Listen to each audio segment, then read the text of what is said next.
ఉగ్రవాదుల మరొక big sketch విఫలమైంది. మరోసారి సామూహిక దాడికి ఉగ్రవాదులు ప్లాన్ చేశారు. వేల మందిని అంతమొందించేందుకు ఉగ్రవాదులు కుట్ర పన్నినట్టుగా తెలుస్తుంది. హిందువులే లక్ష్యంగా ఉగ్ర కుట్ర జరిగింది. ఆలయాలు, పబ్లిక్ ప్లేసుల్లో విష ప్రయోగం ద్వారా ఒకేసారి వేల మందిని చంపేందుకు భారీ స్కెచ్ వేశారు దుర్మార్గులు. గొడి ప్రసాదం మంచినీళ్ళలో ప్రమాదకరమైన విషమైనటువంటి రెజిన్ను కలిపి చంపాలనే ప్రణాళిక రూపొందించారు. ప్రపంచంలోనే అత్యంత ప్రాణాంతకమైన జీవ విషంగా రెజిన్ చెప్తారు. ఆముదం గింజల ద్వారా ఈ రెజిన్ విషాన్ని తయారు చేస్తారు. అలాంటి రెజిన్కు రుచి, వాసన కూడా లేకపోవడం ప్రత్యేకతగా చెప్తారు. రెజిన్ను తయారీకి ప్రధాన సూత్రధారిగా హైదరాబాద్ చెందిన డాక్టర్ మొయినుద్దీన్ను పోలీసులు భావించారు. అతని గుజరాత్ యాంటీ టెర్రర్ స్క్వాడ్ పోలీసులు అరెస్ట్ చేశారు. ఉగ్రవాదుల కుట్రను గుజరాత్ ఏటీసీ ఛేదించింది. ఉగ్ర కుట్రపై మరింత లోతుగా ఎన్ఐఏ దర్యాప్తు చేస్తున్న క్రమం కనబడుతోంది. మొత్తం మీద హైదరాబాద్లో ఉగ్రవాదులు పన్నిన భారీ కుట్రను గుజరాత్ పోలీసు భగ్నం చేశారు. ఈ భారీ కుట్రను అమలు చేయడానికి ప్రయత్నించిన కేసులో Gujarat ATS anti terror squad పోలీసులు ముగ్గురిని అరెస్ట్ చేశారు. వీరిలో ఒకరు హైదరాబాద్ వాసి, అతనే మొయినుద్దీన్ అనే ఒక డాక్టర్. ఈ నేపథ్యంలో ప్రస్తుతం అనేక దిగ్భ్రాంతికర అంశాలు అయితే వెలుగు చూశాయి. ఈ భారీ కుట్రను అమలు చేయడానికి ప్రయత్నించిన కేసులో ప్రధాన సూత్రధారిగా భావిస్తున్న సయ్యద్ అహ్మద్ మొయినుద్దీన్ హైదరాబాద్ వాసి పోలీసుల విచారణ తెలిపిన విషయం ఏంటంటే, మొయినుద్దీన్ చైనాలో ఎంబీబీఎస్ వైద్య విద్యను పూర్తి చేశాడు. అత్యంత విద్యావంతుడైన వ్యక్తి ఉగ్ర కుట్రలో భాగం కావడం అధికారులను దిగ్భ్రాంతికి గురిచేస్తుంది. మొయినుద్దీన్తో పాటు అరెస్ట్ అయిన మిగతా ఇద్దరు వ్యక్తులు కూడా ఈ కుట్రలో కీలక పాత్రగా పోలీసులు అనుమానిస్తున్నారు. ఏకంగా రెజిన్ అనే ఒక ఆముదాన్ వ్యర్థాల నుంచి తయారు చేసిన ఒక విష పదార్థాన్ని ప్రయోగించడం ద్వారా జనాలపైకి ప్రయోగించి చంపడానికి ప్రయత్నించినట్టు తెలుస్తుంది. మొయినుద్దీన్ నివాసంలో చేసిన సోదాల్లో పెద్ద ఎత్తున ఆయుధాలు, మందుగుండి సామాగ్రి కూడా స్వాధీనం చేసుకున్నారు. ఇక వాటిలో 2 గ్లాక్ పిస్టల్స్, ఒక బెరెట్టా పిస్టల్ కూడా ఉన్నాయి. వీటితో పాటు మొత్తం 30 లైవ్ క్యాట్రిడ్జ్లు కూడా లభించాయి. ఇక ఈ ఆయుధాల నిల్వ గుజరాత్లో పెద్ద ఎత్తున అక్కడ హింసను సృష్టించేందుకు నిల్వ చేసినట్టుగా తెలుస్తోంది. వీటిని ఎక్కడి నుంచి సేకరించారనేది కూడా తెలియాల్సింది. మరోవైపు సయ్యద్ మొయినుద్దీన్కు ఉగ్రవాద సంస్థలతో ఉన్న సంబంధాలను ఆరా తీసినప్పుడు Moinuddin Islamic state Khorasan province ISKP సభ్యులతో చర్చలు జరిపినట్టు తెలుస్తోంది. ఇక ఈ చర్చలు దేని గురించి జరిగాయి, కుట్రను అమలు చేయడానికి అక్కడి నుంచి ఎలాంటి ఆర్థిక, సాంకేతిక సహాయం పొందాలనే వివరాలపై దృష్టి సారించారు. ఈ కేసు తీవ్రత దృష్ట్యా ప్రస్తుతం ఎన్ఐఏ దీనిపై లోతైన దర్యాప్తు కొనసాగిస్తుంది. ఈ కేసు దేశంలో ఒక రకమైన భయం, అస్థిరతను కలిగించాలన్నది వీరి ప్రధాన ఉద్దేశంగా కనబడుతోంది. ఇంకా తెలంగాణ రాష్ట్రంతో పాటు ఈ అరెస్ట్ చేసిన వ్యక్తుల ఇచ్చిన సమాచారం ఆధారంగా హైదరాబాద్ చెందిన వ్యక్తి అంతర్జాతీయ ఉగ్ర సంస్థలతో సంబంధాలు కలిగి ఉన్నాడనేది చాలా క్లియర్గా తెలిసిపోయింది. దీని నేపథ్యంలో ఒకసారిగా పోలీసులు అయితే ప్రస్తుతం ఈ అంశంపై చాలా లోతుగా దర్యాప్తు చేస్తున్నారు. గుజరాత్ యాంటీ టెర్రర్ స్క్వాడ్ పోలీసులు అరెస్ట్ చేసిన హైదరాబాదీ డాక్టర్ సయ్యద్ అహ్మద్ మొయినుద్దీన్ ఆదివారం నాడు అతన్ని అరెస్ట్ చేశారు. ఇదిగో ఈ కళ్ళజోడి పెట్టుకున్న వ్యక్తి ఆ సయ్యద్ మొయినుద్దీన్. అతను పోలీసుల విచారణలో విష ప్రయోగానికి ప్రణాళిక రచించినట్టుగా చెప్పినట్టు తెలుస్తుంది. Rajendra Nagar circle fort view కాలనీలో నివాసం ఉంటున్న మొయినుద్దీన్ చైనాలో ఎంబీబీఎస్ చదివాడు. ఆన్లైన్లో కన్సల్టెంట్ డాక్టర్గా పనిచేస్తున్న ఉగ్రవాదులతో పరిచయం పెంచుకున్నాడు. పాకిస్తానీ హ్యాండర్ల నుంచి అందిన సమాచారం మేరకు దేశంలో ప్రాణాంతకమైన రెజిన్ కెమికల్ అత్యంత విషపూరితమైంది దాడులు చేసేందుకు పథకం రచించారు. రెజిన్ ప్రపంచంలోనే అత్యంత ప్రాణాంతకమైన విష పదార్థాల్లో జీవ విషయాలు ఒకటిగా నిపుణులు చెప్తున్నారు. రుచి, వాసన కూడా ఉండదు దీనికి. గ్లాసు నీటిలో కలిపి ఇస్తే ఎవరూ అనుమానించలేరని నిపుణులు చెప్తున్నారు.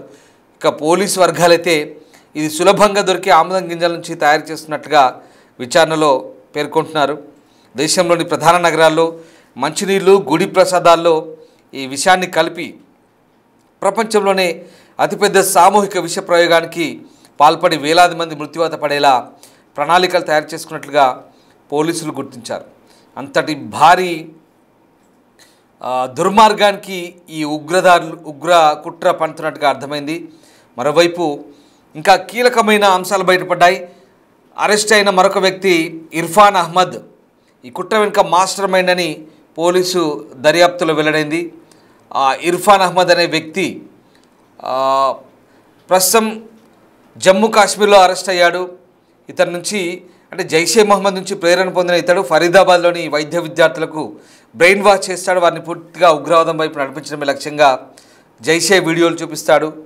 ఢిల్లీ పేలుడులో అనుమానితుడు డాక్టర్ ఉమర్ ఇప్పటికే అరెస్ట్ అయిన డాక్టర్ ముజమ్మిల్, డాక్టర్ షాహీన్ వీడి కంట్రోల్లోనే ఉన్నట్టుగా తెలుస్తోంది. వాడి చెప్పినట్టుగానే వీళ్ళందరూ కూడా నడుచుకున్నట్టుగా సమాచారం. మొత్తం మీద దేశవ్యాప్తంగా ఉగ్ర కుట్రకు తెరలేపిన ఈ వ్యక్తుల నుంచి ఇదిగో ఈ ముగ్గురు వ్యక్తులే మనం బాక్స్లో చూసిన ఈ ముగ్గురు డాక్టర్లే, ఈ ముగ్గురు వ్యక్తులే. అందులో ఒక డాక్టర్ మొయినుద్దీన్ రాజేంద్ర నగర్ చెందిన వ్యక్తి, చివరిలో కళ్ళజోడు పెట్టుకున్న ఆ వ్యక్తి అతనే రాజేంద్ర. మామూలు కుట్ర కాదు అది. ఆముదం వ్యర్థాల నుంచి తయారు చేసిన రెజిన్ అనే ఒక విష పదార్థాన్ని గుళ్ళల్లో, ప్రసాదాల్లో, మంచినీటిలో, మార్కెట్లలో, జనావాస ప్రాంతాల్లో ఆ విష ప్రయోగం చేయడం ద్వారా వేలాది మందిని, మరీ ముఖ్యంగా హిందువులను టార్గెట్ చేసి చంపడమే వీళ్ళ లక్ష్యం. ఇదే వీళ్ళ ఏకైక ఎజెండా. పాకిస్తాన్ చెప్తారు, ఇక్కడ అమలు చేస్తారు. కన్న తల్లి పాలు తాగి రొమ్మగుద్దే ఇలాంటి వెధవలు, ఇలాంటి దేశద్రోహుల్ని ఏం చేయాలి? దేశద్రోహానికి పాల్పడుతారు. మన దేశంలో పుడతారు, మన దగ్గరే తింటారు, పెరుగుతారు, మన దగ్గరే మన సొమ్ములతోనే డాక్టర్లు అవుతారు, ఇంజనీర్లు అవుతారు, కుట్రలు చేస్తారు, దేశాన్ని ద్రోహం చేసి దేశంలో విధ్వంసానికి, దేశంలో జనాల్ని చంపేందుకు కుట్ర చేస్తుంటారు. ఇలాంటి దుర్మార్గులు నిజంగా ఎలా శిక్షించాలి, ఏ రకంగా మనం కూడా వీళ్ళని బుద్ధొచ్చేలా చేయాలో ఒక్కసారి కామెంట్ చేయండి. మామూలు కుట్ర కాదు అది. ఆ రైజిన్ అనే పదార్థానికి రంగు, రుచి, వాసన ఉండదంట. ఎక్కడ కలిపినా, నీళ్ళలో కలిపినా కూడా తెలియదంట. ఒకప్పుడు ఆముదంతో విష పదార్థం తయారదని చెప్పేవాళ్ళు, కానీ ఎప్పుడు ఎక్కడ ఎవరు దాన్ని ఆ ప్రయోగాలు చేసిన దాఖలు లేవు. కేవలం కొన్ని ఆ కథనాల్లో, స్టోరీల్లో మాత్రమే విన్నాం. కానీ దాన్ని ఇప్పుడు వీళ్ళు నిజం చేసి చూపిస్తున్నారు. వీడు చదివిన డాక్టర్ చదువుకు వీడు చేసే పని ఇది.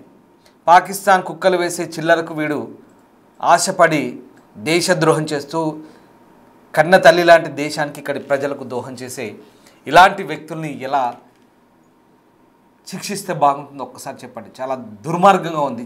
వింటేనే, చెప్తుంటేనే బాధగా ఉంది. ఇది మామూలు కుట్ర కాదు. వేలాది మందిని చంపే కుట్ర ఇవాళ పోలీసులు భగ్నం చేశారు.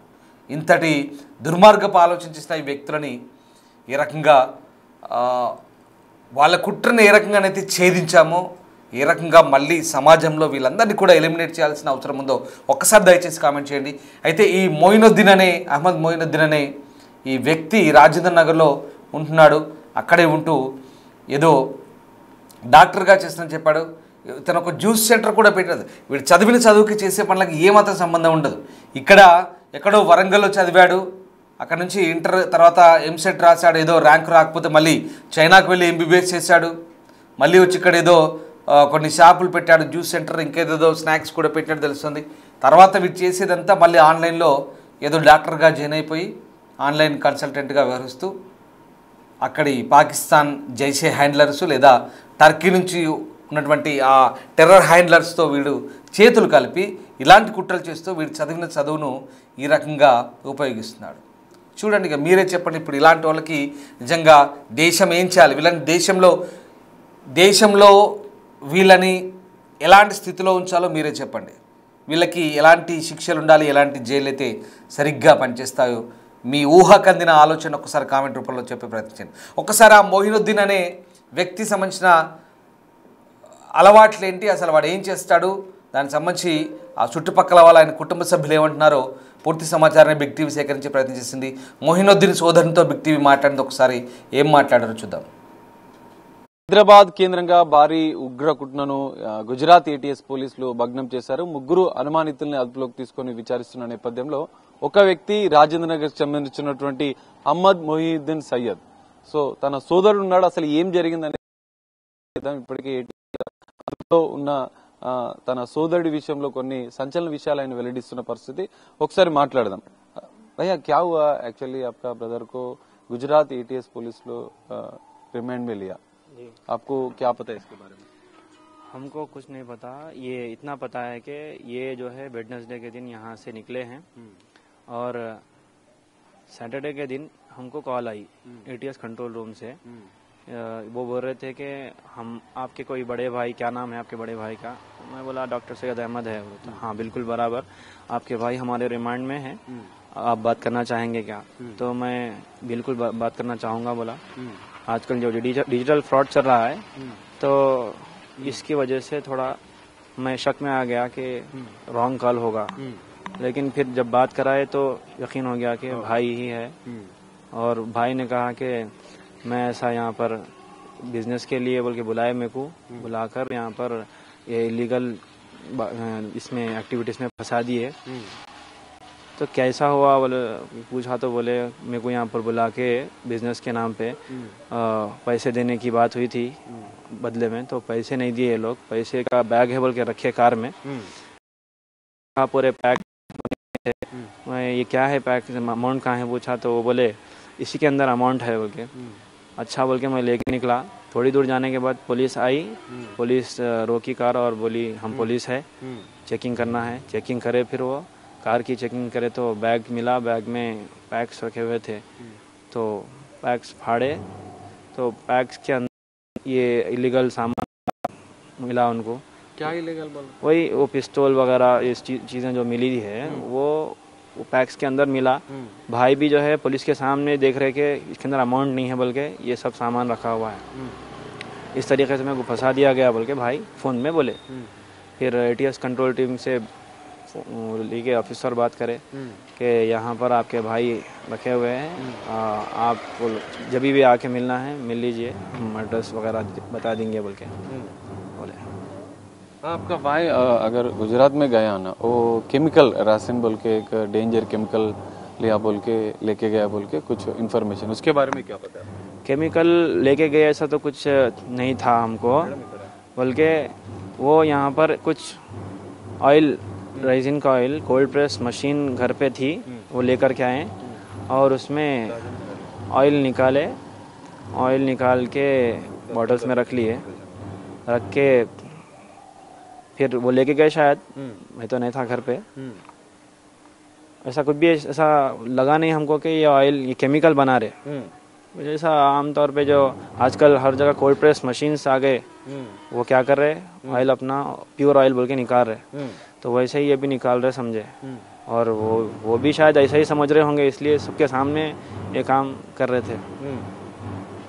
कोई आपको डाउट नहीं आया क्योंकि इतना डेंजर केमिकल बना रहा बोल के कुछ डाउट नहीं आया? क्योंकि अभी दिल्ली में अटैक्स हुआ, हैदराबाद में भी अटैक्स होने के लिए कुछ प्लान था बोल के कुछ एक इन्फॉर्मेशन भी एटीएस वाले बता रहे। उसके बाद देखिए ये इस केमिकल जो बोल रहे एटीएस कंट्रोल टीम से, इससे पहले ना आपको मालूम था ये केमिकल बन सकता है इससे बोल के, ना ही किसी पब्लिक को मालूम था, ना ही हमको मालूम था। और जहाँ तक मेरा ख्याल है कि जैसा हमको नहीं मालूम था वैसे भाई को भी नहीं मालूम था। बस भाई का इतना बोलना है कि मेरे को एक ऑनलाइन से कॉल आई और वो गुजरात से बता रहे थे, गुजरात से है ये तो बिजनेस है बोल के। तो वो लोग कुछ काम दिए, वो काम करके अगर मैं लेके जाऊंगा तो मुझे पैसे देंगे। तो ऐसे बिजनेस, नॉर्मल बिजनेस डील का जो है उनके जहन में भी था, हमारे जहन में भी भाई बताए तो वही था। अब उसके बाद वो लेकर के गए, जाने के बाद वहाँ पर